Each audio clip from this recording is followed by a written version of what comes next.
వి gold trusted gold buyers మీరు తాకట్టు పెట్టిన బంగారాన్ని విడిపించి ఈ రోజు ఉన్న మార్కెట్ ధరకు కొనబడును.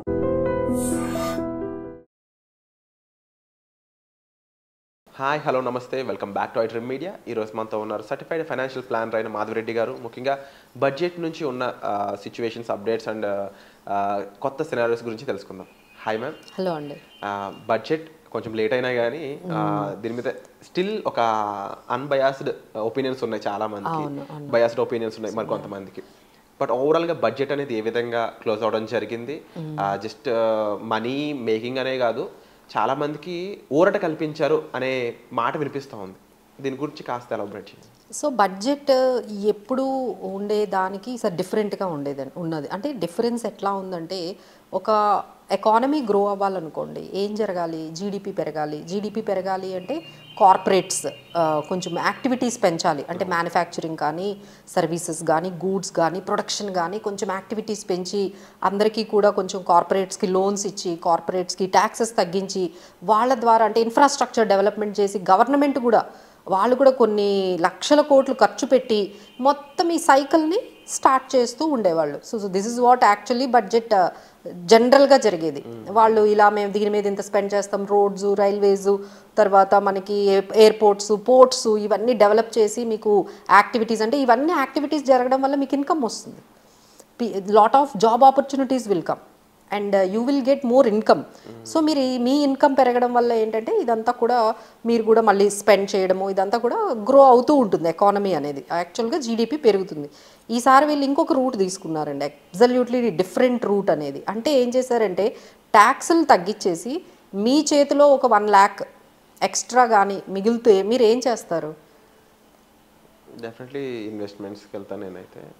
స్పెండ్ చేయొచ్చు. దెర్ ఆర్ ఓన్లీ 2 ways మీకు. ఐదర్ మీరు సేవ్ చేస్తారు, లేదు అంటే స్పెండ్ చేస్తారు. ఈ రెండుకు గవర్నమెంట్కి కావాలి. మీరు కానీ స్పెండ్ చేశారనుకోండి, again the production will increase, demand will increase, corporates will get more businesses. So that is how they wanted to increase the activity. ప్రొడక్టివిటీని పెంచొచ్చు అనేసి ఈసారి డిఫరెంట్ స్టైల్ తీసుకున్నారనమాట. అందుకని ఈసారి ఏం చేశారంటే ఈ క్యాపెక్స్ అనేది, అంటే గవర్నమెంట్ స్పెండింగ్ లాస్ట్ ఇయర్ కన్నా ఇయర్ ఇంకా తక్కువగానే చేశారు. స్పెండింగ్ అంతగా మేము ఈసారి ఎక్స్పెక్ట్ చేసింది ఏంటంటే ఇప్పుడు ఆల్రెడీ జీడిపి స్లో ఉంది last 2 quarters. What we have expected దీన్ని యాక్సిలరేట్ చేయాలి. అలానే అన్ఎంప్లాయ్మెంట్ చాలా లోగా ఉంది. అసలు ఎంప్లాయ్మెంట్ జనరేషన్ జరగట్లేదు, ఎక్కడ చూసినా ఇన్కమ్లు పెరగట్లేదు, ఒక్క జాబ్కే చాలామంది వెయిటింగ్లో ఉంటున్నారు. సో ఇవన్నీ చూసి again government will start some kind of ఇన్కమ్ని కొంచెం బూస్ట్ చేయడానికి ఏమైనా మెజర్స్ తీసుకుంటుంది, కోవిడ్లో తీసుకున్నట్టుగా ఏమైనా కొన్ని స్పెండింగ్ ద్వారా చేస్తుంది అనుకున్నాం. కానీ బట్ వాళ్ళు అసలు డిఫరెంట్ రూట్ తీసుకొని మీ చేతిలోనే మనీ పెట్టేసి 12 లక్షల వరకు సంపాదించిన వాళ్ళకి ఎవ్వరికీ కూడా ట్యాక్స్ లేదు అనగానే మీరు అందరూ కూడా ఆ అమౌంట్ స్పెండ్ చేస్తారు అనేది రూట్ అనేది జరిగిందండి. బట్ మీరు స్పెండ్ చేస్తారా? అది క్వశ్చన్ మార్క్. ఈ లోపు ఈ 40,000 50,000 ఇన్ఫ్లేషన్ తినేసింది అనుకోండి, ఓకే, మీరేం కొంటలేదు. బట్ మీరేంటంటే అప్పుడు ఏవైతే మీ దగ్గర 50,000 శాలరీతో మీకు ఏవైతే వచ్చేవో ఇప్పుడు మీకు 70,000 వచ్చినా అవే వస్తున్నాయి. You are buying the same products, same quantity, ఎక్కువ ఏం కొంటలేదు. ఎందుకంటే ధరలు పెరిగిపోవడం వల్ల అదే 50,000తో మీరు ఏదైతే కొంటున్నారో ఆ 70,000తో కూడా అయ్యే కొంటున్నారు, కొత్తగా ఏం కొనట్లేదు. So how do we manage this? నిజంగా ఈ 1 lakh అనేది మనకి స్పెండింగ్లోని టర్న్ అవుట్ అవుతుందా అనేది question. That will answer the time మనము వెయిట్ చేయాలి. 1 quarter వెయిట్ చేసిన వెంటనే నిజంగా ఇదేదైతే మనకి ఈ సేవింగ్స్ ఉన్నాయో అది కన్వర్ట్ అవుతుందా, వీళ్ళు కన్జంప్షన్ చేస్తారా? కన్జంప్షన్ పెరగడం అంటే ఏంటంటే 2 wheelers కొనడము, ఎఫ్ఎంసీజీ ప్రోడక్ట్స్ని బాగా కొనడము, ట్రావెల్ చేయడము, ఎలక్ట్రానిక్స్ కొనడము, ఇవన్నీ చేశారనుకోండి definitely we see the growth cycle has started. But ఇవి అంతా సైకిల్ అంతా స్టార్ట్ అవ్వడానికి మనకి రిజల్ట్ కనపడడానికి ఒక 1-2 quarters టైం అయితే పడుతుందండి. So we have to wait and watch. వాళ్ళు చేసిన ఈ పర్టికులర్ ఏదైతే ఉందో ఈసారి రెవల్యూషనరీ అండి, అసలు ఎవరో ఎక్స్పెక్ట్ చేయలేదు. అప్ టు అంటే 7 lakhs వరకే మనకి లాస్ట్ ఎగ్జంప్షన్ అనేది, రిబేట్ అనేది. సో ఆ 7 lakhsని ఎట్ ఏ టైమ్ 12 lakhs చేసేసారంటే మీకు 1 lakh కానీ శాలరీ వచ్చిందనుకోండి, మీరు ఏ ఎగ్జంప్షన్స్ చూపించక్కర్లేదు, హెచ్ఆర్ఏ చూపించక్కర్లేదు, ఏ పాలసీలు తీసుకోక్కర్లేదు, ఏమీ చేయకుండానే వితౌట్ టీడీఎస్ మీ అకౌంట్లో 1 lakh పడుతుంది. సో ఇప్పుడు ఏమవుతుంది, అందరికీ 8 lakhs అబౌవ్ ఉన్న వాళ్ళందరికీ టీడీఎస్గా ఎంతో కొంత మీకు కట్ అయ్యేది కదా శాలరీ. ఒక 10,000 20,000 ఎవరి రేంజ్ బట్టి వాళ్ళకి టీడీఎస్ కట్ అయ్యేది. ఇప్పుడు అసలు మీకు 1 lakh శాలరీ డైరెక్ట్గా వస్తుంది without TDS cut. So you feel more excited getting the salary without any TDS cut.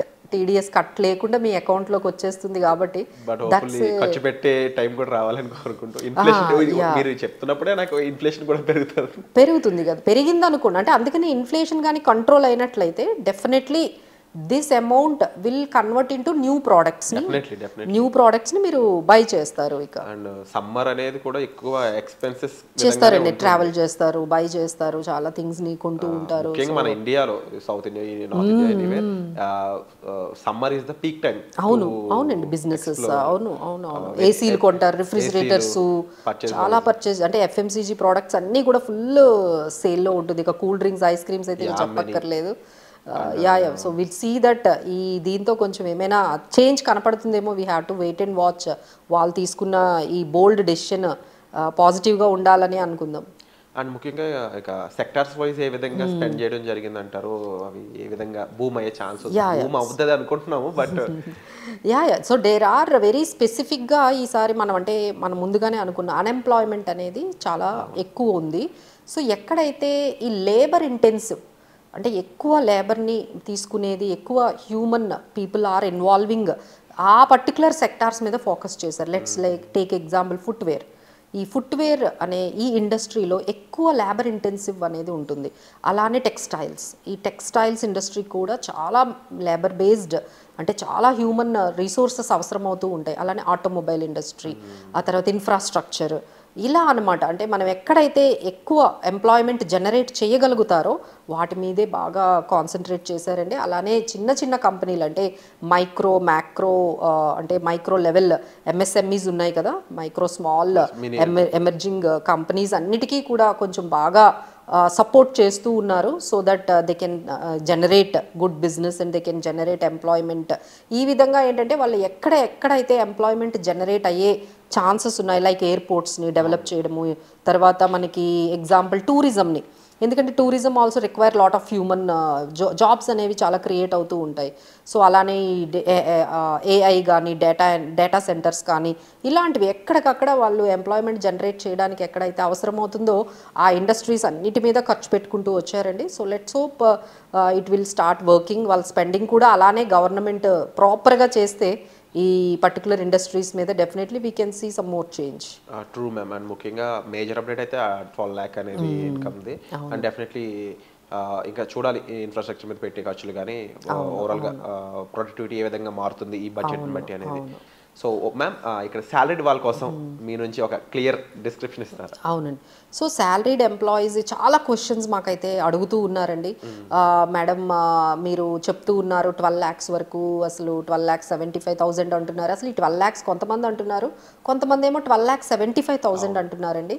So actually this is called rebate under section 87A. Salaried ఎంప్లాయీస్కి ఏంటంటే స్టాండర్డ్ డిడక్షన్ ఉంటుందండి.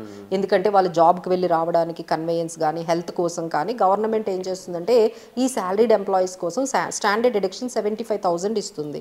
So ఈ సాలరీడ్ ఎంప్లాయీస్ కాని వాళ్ళు ఎవరైతే self employed ఉంటారో వాళ్ళందరికీ కూడా 12 lakhs. సో సాలరీడ్ ఎంప్లాయీస్ అయితే 12,75,000 వరకు మీరు ట్యాక్స్ పే చేయక్కర్లేదు. సాలరీడ్ ఎంప్లాయీ కాని వాళ్ళందరూ కూడా 12 lakhs. నెక్స్ట్ క్వశ్చన్ ఏంటంటే pensioners.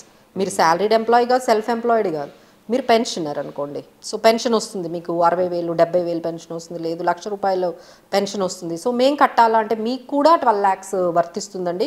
Pensioners also will be treated as income from శాలరీగానే ట్రీట్ చేస్తాం కాబట్టి వాళ్ళకు కూడా 12 lakhs వరకు మీకు ఎగ్జంప్షన్ అనేది వస్తుంది. అది ఒక క్లారిటీ. ఆ తర్వాత నెక్స్ట్ క్వశ్చన్ బాగా ఎక్కువ మంది అడుగుతుంది ఏంటంటే మేడం 12 lakhs వరకు శాలరీ మీద మనకి ఎగ్జంప్షన్ ఇచ్చినప్పుడు మళ్ళీ స్లాబ్ రేట్స్ 4 lakhs నుంచి ఎందుకు స్టార్ట్ అయ్యాయి? So every one is questioning that. మళ్ళీ 4 to 8 lakhs మీద 5%, 8 to 12 lakhs మీద 12%, 12 to 16 lakhs మీద 15%, 16 to 20 lakhs మీద 20%, 20 to 24, ఇట్లా ఎందుకు స్లాబ్ రేట్స్ ఇచ్చారు? ఆల్రెడీ చెప్పేశారు కదా 12 lakhs వరకు ఎగ్జంప్షన్ ఇచ్చామని. మళ్ళీ స్లాబ్ రేట్లు ఏంటి 4 లక్షల నుంచి స్టార్ట్ అయ్యాయి అని అడుగుతున్నారండి. సో ఎవరికైతే బిలో 12 lakhs, సాలరీడ్ ఎంప్లాయీస్ అయితే 12,75,000 ఉంటుందో వాళ్ళు ఎవ్వరూ ఈ పర్టికులర్ ఏదైతే ఈ టేబుల్ ఏదైతే ఉందో, new tax regime slab rate table ఉందో అది అస్సలు మీకు వర్తించదండి. మీరు చూడాల్సిన అవసరం కూడా లేదు.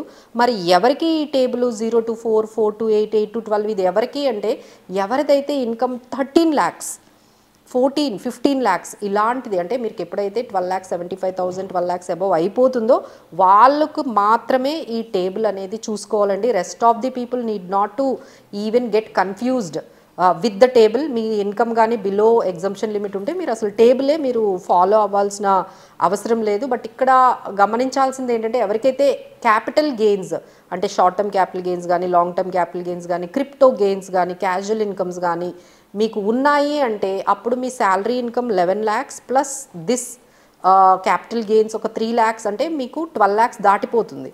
అప్పుడు మాత్రం మళ్ళీ మీకు ఈ 12 lakhs ఎగ్జంప్షన్ వర్తించదు. So again you have to club, ఎందుకంటే మీ టోటల్ ఇన్కమ్ అబౌట్ 12 lakhs అయిపోయింది, ఇప్పుడు 14 lakhs అయిపోయింది. కాబట్టి మీరు మళ్ళీ ఈ స్లాబ్ రేట్స్ ఏదైతే 0 to 4, 4 to 8 ఉందో ఆ స్లాబ్ రేట్స్ ప్రకారమే మీరు క్యాలిక్యులేట్ చేసుకోవాల్సి ఉంటుందండి. So be very careful about all these things. మీరు మళ్ళీ ఇంకేమైనా డౌట్స్ ఉంటే మీరు కమెంట్ సెక్షన్లో పెట్టొచ్చు. We can give the answer. Wonderful ma'am. సో వచ్చే ఎపిసోడ్లో మళ్ళీ కలుద్దాం. Thank you so much for that.